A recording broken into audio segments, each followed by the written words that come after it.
and the band is called Huntrix, and the song is called Golden. It's a great song, but it's performed by a fictional girl group. So it's kind of the ultimate K-pop phenomenon. It doesn't get more plastic than that. Now, the 68th Grammy Awards have taken place in Los Angeles, and aside from awards for the best of the best in the industry, the event also became a chance for celebrities to share their political views. Billie Eilish, Joni Mitchell and Justin Bieber as just some of those who used their attendance to protest against ICE and President Donald Trump.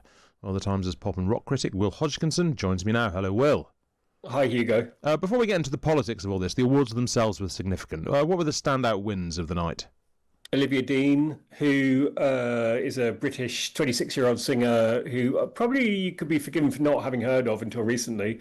So she went from being, just another kind of, I guess, sort of pleasant soul singer to a sensation. Bad Bunny is the first ever Latin Spanish language singer to win Best Album.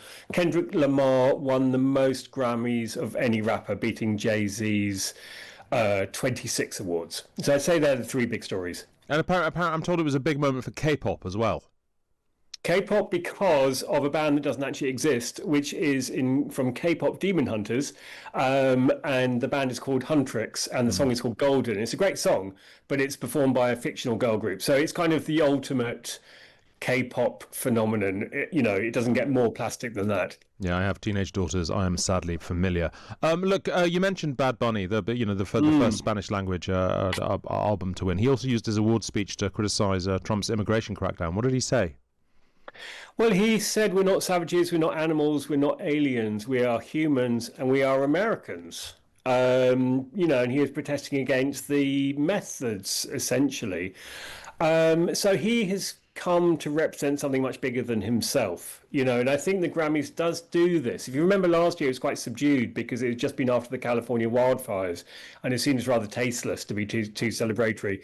And this year, it was all about ICE. So although Trump would say this is the the liberal elite as usual, you can't ignore it. It was absolutely all over. And I think Bad Bunny was probably the most significant, partly because he's Puerto Rican, but also because he's, he gave a very sort of eloquent speech and very thoughtful and not particularly angry. So I thought he was, it's quite an important moment. Were there any pro-Trump speeches from the podium? No, unfortunately, Kid Rock didn't get nominated this year. There were no pro-Trump speeches as far as I know, but interestingly, you probably see that in country music.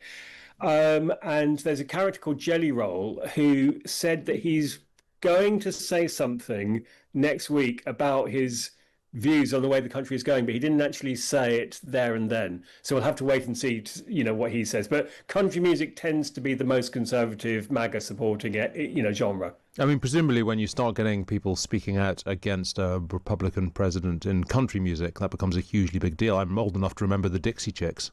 Yes, well, it could happen. We'll wait and see. I think the thing is, it's worth bearing in mind that, with the whole ICE thing, there's plenty of Republicans who feel that this is a very brutal way of approaching, an immigration situation. So it goes quite across the board. And I don't think, yes, okay, you have people like Billie Eilish who are, very left-leaning, but, a lot of these people are quite mainstream, and, even Olivia Dean made the point, she's a young British woman, but she made the point that her grandmother came as part of the Windrush generation, and that bravery allowed her to do what she does today. So it was definitely the theme of the night. Yeah, thank you very much indeed. That is Will Hodgkinson, the Times' pop and rock critic. Good to speak to you as always.